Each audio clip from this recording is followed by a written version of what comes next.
Hello, everybody, and welcome to the podcast Dishing with Stephanie's Dish, where we talk to cookbook authors. Sometimes we talk to makers. And today we have someone that has written a book, and the book is available for pre-order. It's called Cocktails in Bloom, but he is also a maker. His name is Bentley Gillman, and he is the head distiller and forager working at Tattersall Distilling. How are you?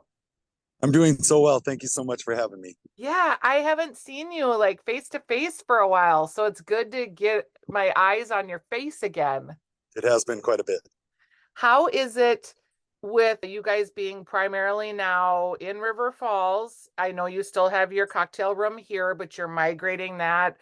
And I've heard some rumors that maybe you might open something down the road smaller in the Twin Cities, but is there any news on all of those fronts? Yeah, I mean, right now, yes, production has moved to River Falls.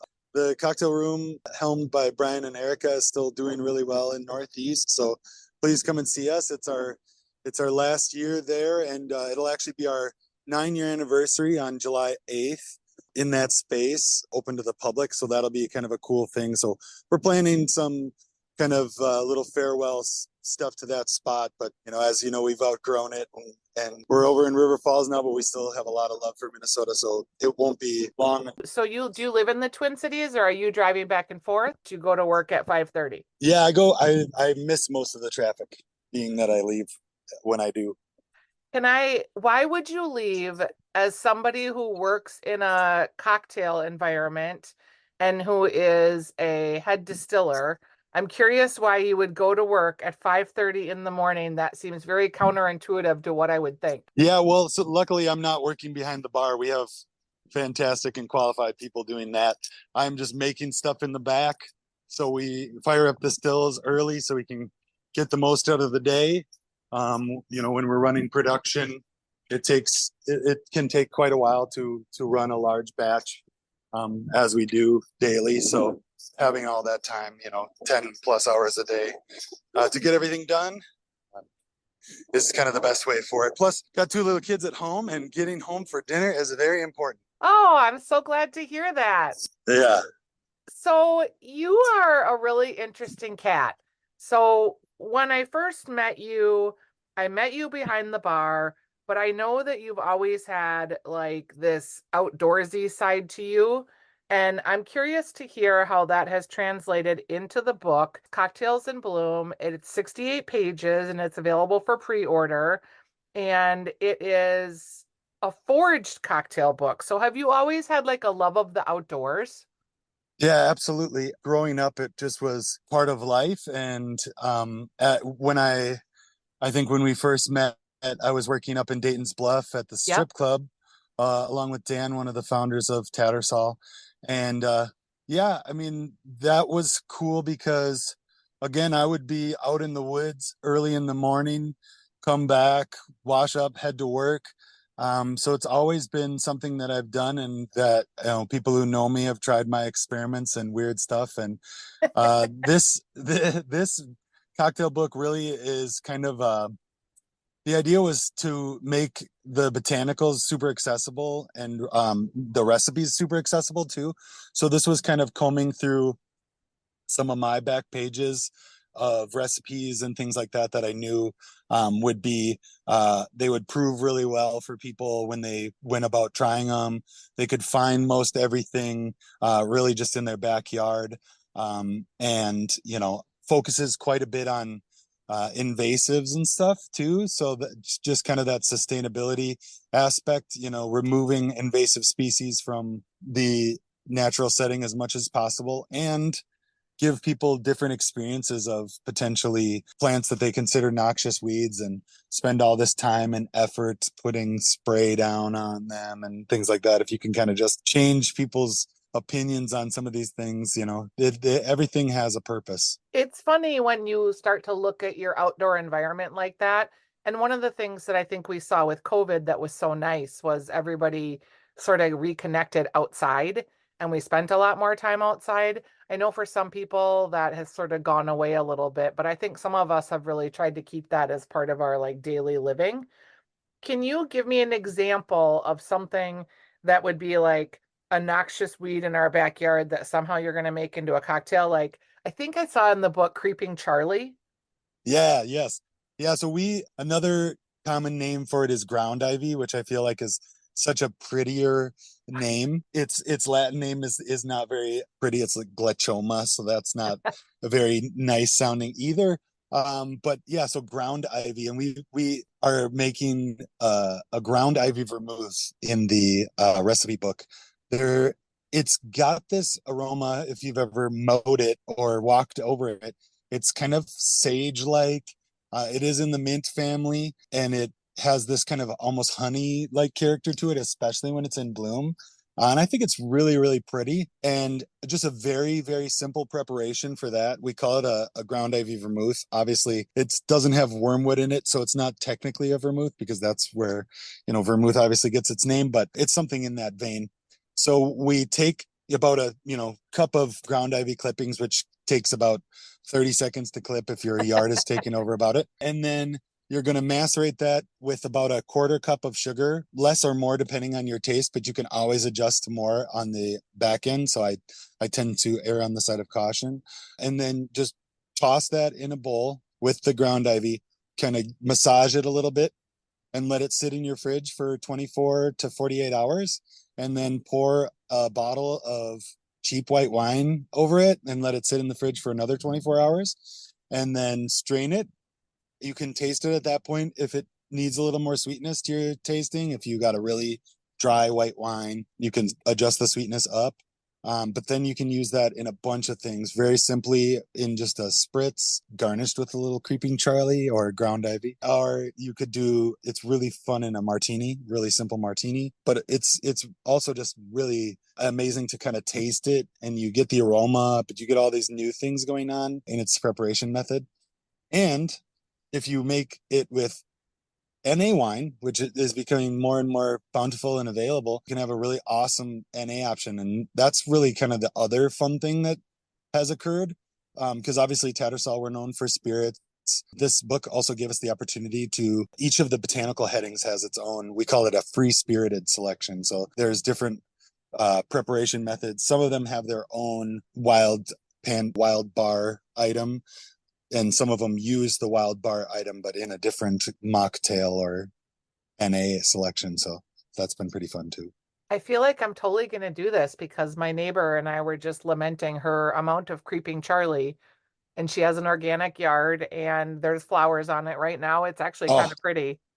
yeah, it's prime time right now. Yeah, it's anytime I've gotten the opportunity to talk about the book, I feel like that is just one of those set it and forget it, super simple recipes where you don't have to do a lot of thinking about it. It just requires, oh, that looks good. Oh, that smells good. Throw it in a bowl and pretty much done. And it doesn't matter what the white wine is.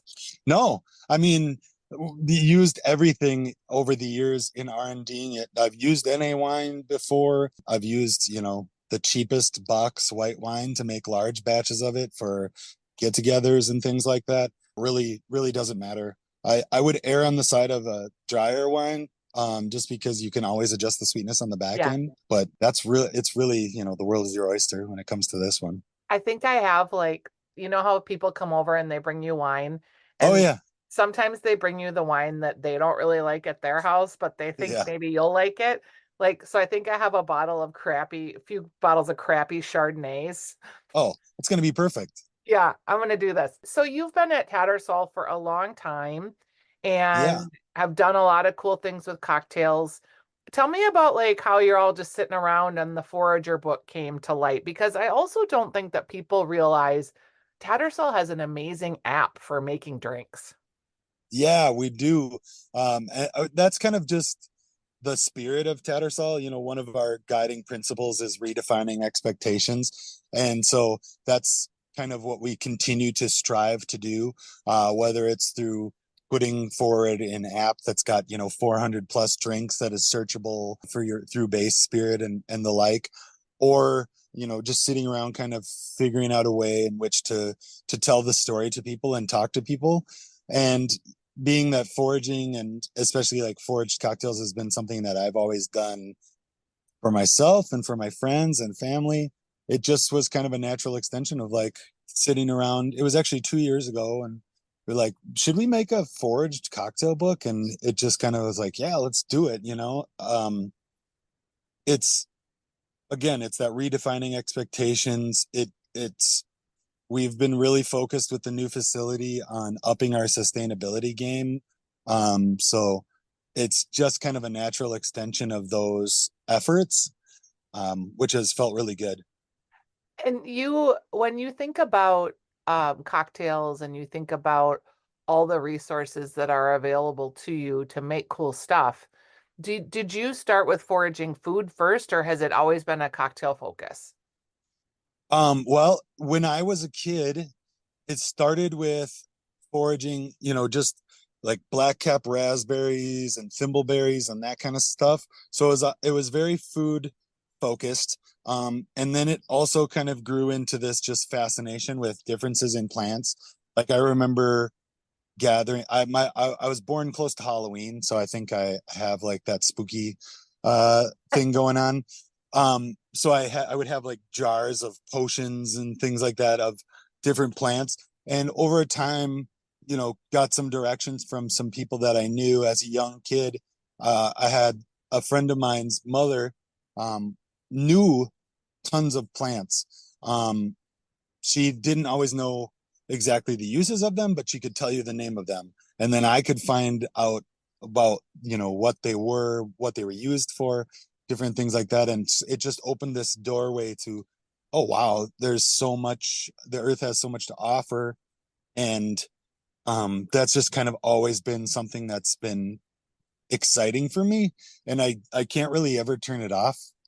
Just when I'm out and looking around, noticing what's coming up and when it's coming up, and it's just this kind of constant running thing that's going on. Walks with me can sometimes take a while when things are in bloom. So Do you always carry like a knife and a little bag? And it depends on where I am. If I'm going out to a place where I know, harvesting is okay.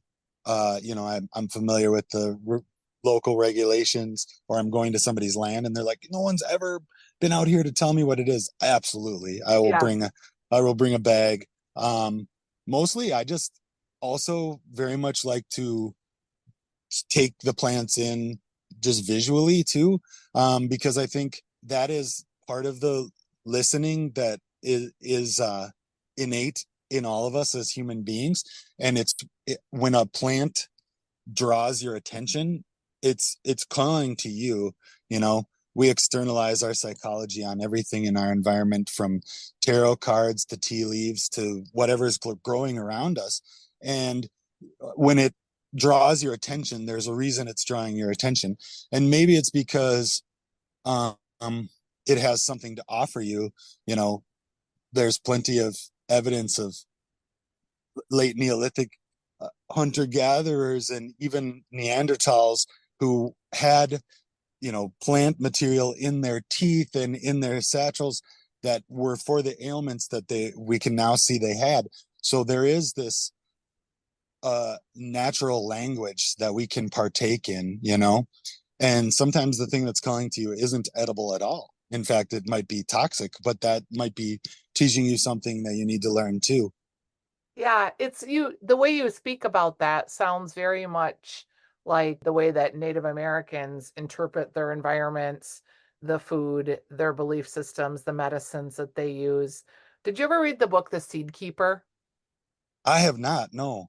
I'd highly recommend it because it's a book written by a Native American woman who's from Minnesota, and she won a bunch of awards. And it's basically the idea of how multiple generations of Native Americans were able to transfer and keep their seeds Oh, and cool. grow and plant as they were nomadic people. That sounds You'd really amazing. like it. Yeah. Yeah, that sounds super up my alley. Yeah, I think on a long enough timeline, yes, I completely agree. It has very much that same intention. And I think we go back long enough in our collective history, and at some point, all of our ancestors were living off the land and living in connection to it. And so I think that's something that everyone really yearns for, either consciously or Yeah. subconsciously, this connection to the planet and to each other through the planet and to the natural world. When you started thinking about the book, like how long did it take you to write the recipes, write the text? So a lot of the recipes for the actual different ingredients were close to made. I mean, there were some tweaks because all of these recipes, I say it in the beginning of the book, you can absolutely sub out, whatever spirit you'd like, but these are formulated to work really well with the Tattersall flavors, the Tattersall spirits. So there was some tweaking there to make it just sing exactly with the specific Tattersall spirits. But a lot of these are things that I've made over a period of many years, and kind of tweaked over time. So with some of the finished cocktails, there was some writing, and then just I feel like I could talk about plants longer than anybody would care to listen. So I that was not very much a problem. And yes, there's a bit of storytelling in there and a bit of talking, but it's very recipe driven. So that part came very easily. Who designed the book or who helped you with the design? Because it's pretty So beautiful. yeah, so Aaron Stottlemyre of Mammoth Creative, who is our graphic designer who does all the amazing Tattersall labels. If you see our stuff and you're like, wow, that looks good, that's Yeah. Aaron. So he was the creative director for the visuals and did some amazing stuff. And I'll mention all pre-orders of the book before release come with a bandana that has all of the different botanicals that he illustrated for the book on the bandana. It's really beautiful. And bandanas are one of my key foraging tools. I'd probably have a roll of bandanas and a knife in answer to your earlier question about a bag, because I feel like, like a low basket, a handful of bandanas, you can wet them, you can wrap things up. It's a nice way to keep things organized, do a little bit of field prep of stuff so that you're not having to do all the work when you get home. I like this because next week I'm going foraging for my first time with Beautiful. Alan Burgo, the forager chef. Oh, awesome. Tell him I say hey. I will, and we're gonna record some television stuff. And I was wondering, like, should I wear boots? Should I wear like what do I need to bring? What does one bring when foraging? Yeah, I mean, I would wear pants. I would wear a long shirt, even if it's going to be pretty warm, just because, I mean, I like to get in there, Yep. I'm ripping through the brambles and whatever. Maybe you'll take a little bit more of a cautious step than I will, but I'm going to get all the way up in there. So if I'm going, I'm going to wear a button-down shirt and pants I love it. typically. So, Is there something right now? So Tattersall has a million, not a million, but a lot of varieties of spirits, right? You guys yeah. have whiskeys, you have gins, you have vodkas, and you make all of the liqueurs too. You have like so many of those that you use in the bar. And one of the things that impressed me the most and continues to impress me about Tattersall is just the breadth and the variety of stuff that you guys make. It's pretty extensive. And now you're into like the ready to drinks and the seltzers. And are you guys doing any kind of THC items as well? No, we're not doing any THC beverages, being that most of our production is in Wisconsin now. Obviously, there's ways you could do that. But yeah, we've stuck to what we know. There's a lot of people out there doing awesome stuff in that realm, and more power to them. It's fantastic to have options out there. Yep. But yeah, that's not something we're getting into. But yes, we do have quite a few spirits. I think we'd have to have some serious SKU rationalization if we were going to add anything more. We always try and add more, but we always have to be like, okay, and now creme de cacao. Do we need to make creme de cacao anymore, or what have you?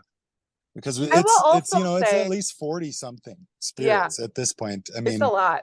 even and then if you include the one-offs, it's like outrageous, or the Cask Club selections. It gets a little bit out of hand. I think my first conversation about low ABV alcohol and low ABV drinks was in Tattersall, or maybe even with Tattersall with Dan and John, just talking about we were moving towards a trend coming out of COVID of people getting maybe a little more conscientious about how much they had drank during those closeted times, Absolutely. and people wanting to come out of that and kind of reinvent themselves, and whether they were getting sober or just trying to be more intentional about when they drank.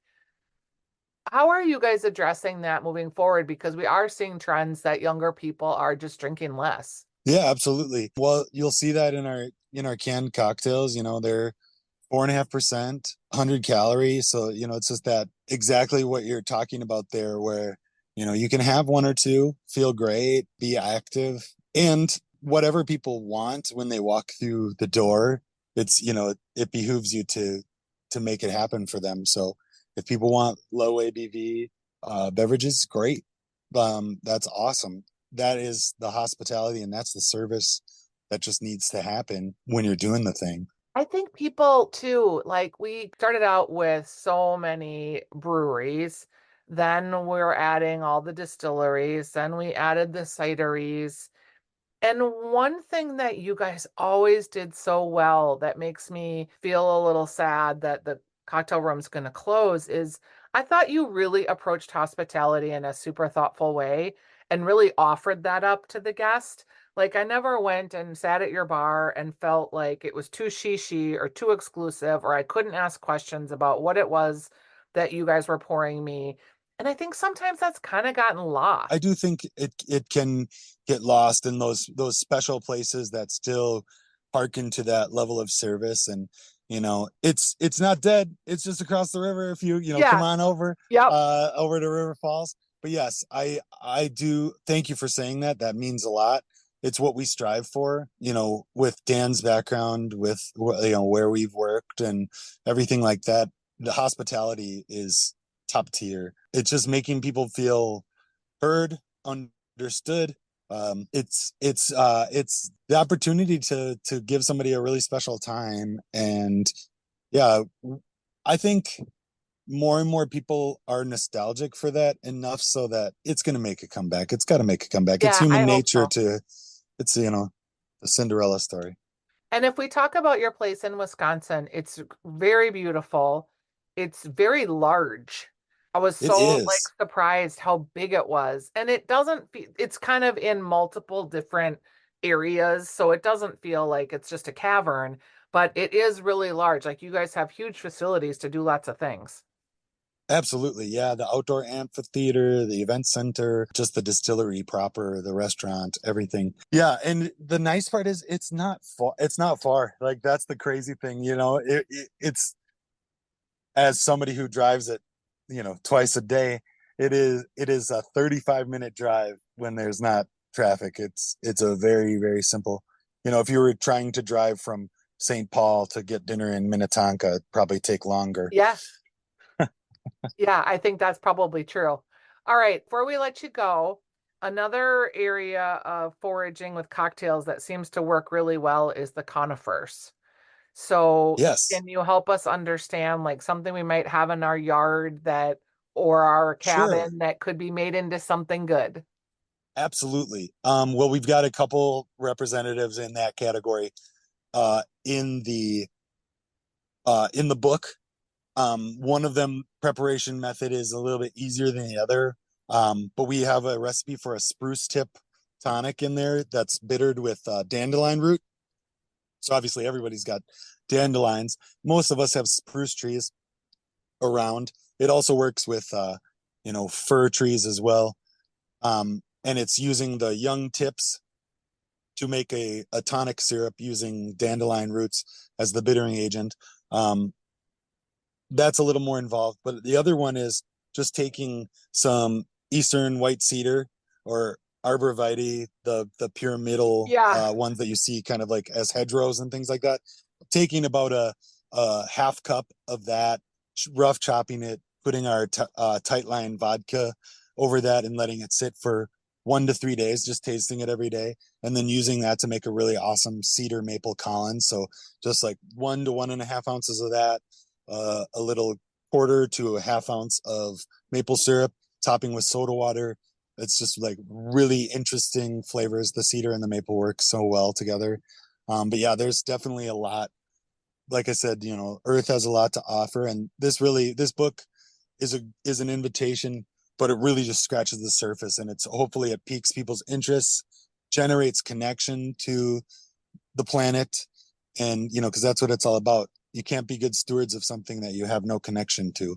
So I love it. We're that's talking to Bentley Gillman. Yeah, he is the head distiller at Tattersall, and the book is Cocktails in Bloom. I'll put a link in the show notes, and you get your bandana if you pre-order. The book will yes. actually be shipped in June, and I'm really excited to talk to you. This is something really cool, and I'm gonna do what you said, and I'm gonna send you pictures of the Creeping Please do. Charlie one. I'm gonna do that Yes. today. Awesome. Yeah, All we're right. and we're gonna have some events associated with the book launch too. So just everybody keep your eye on the socials, and you can go to our website and follow along. All right. I love it. Thanks, Bentley. I appreciate you Thank you being here so much for today. your time and interest. Yeah, have Thank a you. great day. You too.